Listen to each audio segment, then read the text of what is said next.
حدیث مبارک میں فرمایا کہ ادعوا اللہ وانتم موقنون بالاجابہ، اللہ تعالیٰ سے تم دعا کرو اس حال میں کہ تمہیں قبولیت کا یقین ہو۔ تو یہ جو دعا ہے یہ قبولیت کے بہت زیادہ قریب ہوتی ہے، اور دعا کی قبولیت میں بڑے بڑے علماء نے یہ لکھا ہے کہ قبولیت دعا کا دار و مدار جو ہے وہ یقین کے اوپر ہوتا ہے۔ جس کا یقین جتنا مضبوط ہے اس کی دعا اتنی زیادہ قبول ہوتی ہے۔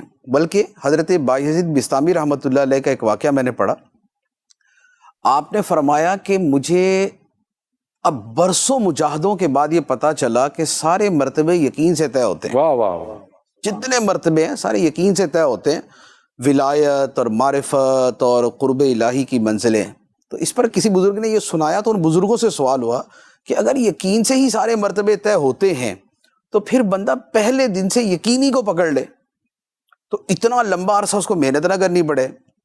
تو فرمایا کہ اس یقین کو پانے کے لیے تو 30 سال مجاہدے کرنے پڑتے۔ واہ واہ، بڑوں کی بڑی بات ہے کہ وہ یقین آتا نہیں ہے اتنی جلدی۔ اگر پہلے دن کسی کو آ جائے تو یقین کریں کہ پہلے دن ہی اس کے ساتھ وہی سارے معاملات ہو جائیں گے جو 30 سال کے بعد ہوتے ہیں۔ اللہ، جیسے وہ ایک شخص نے واز کے اندر سنا نا کہ بسم اللہ بندہ پڑھے تو دریا بھی راستے دے دیتا ہے۔ اب بیان کرنے والے کو وہ یقین نہیں تھا، سننے والے کو آ گیا، تو سننے والا جو ہے وہ روزانہ دریا کنارے جا کے جو ہے نا وہ بسم اللہ شریف پڑھتا، دریا راستہ دیتا، گزر جاتا۔ تو اس کو چونکہ پہلے دن ہی یقین آ گیا، لہذا اس کے لیے پہلے دن ہی وہ چیز ہو گئی۔ جبکہ دوسرے کے لیے ہوتا یہ ہے کہ بندہ مجاہدے کر کے یا ورد وظیفے پڑھ پڑھ کے بالآخر اس کو یہ ہو جاتا کہ بھئی اب میرے اندر اتنی انرجی آ چکی ہے، اتنی روحانیت آ چکی ہے، اتنی قوت آ چکی ہے، تو اب میں دم کروں گا تو کام پورا۔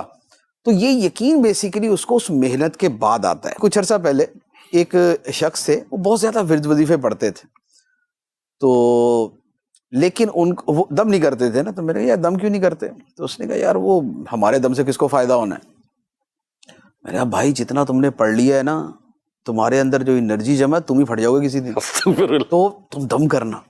اچھا، اس کو چونکہ میری بات پر اس کو اعتماد تھا کہ میں پٹ نہ جاؤں، نہیں دم کام دم پر اتنا دم کام کرے گا۔ اس نے واقعی ایک ٹھیک ٹھاک قسم کے مریض کو دم کیا، مریض کھڑا ہو گیا الحمدللہ۔ تو مجھے بعد میں وہ ملا کہ واہ مفتی صاحب واقعی میرے اندر بہت انرجی ہے۔ میں نے کہا وہ تو پہلے بھی تھی، میرے کہنے کے بعد تھوڑی پیدا ہوئی ہے، تو پہلے بھی تھی۔ بات یہ ہے کہ انرجی تھی تو میں اس پہ یقین نہیں تھا۔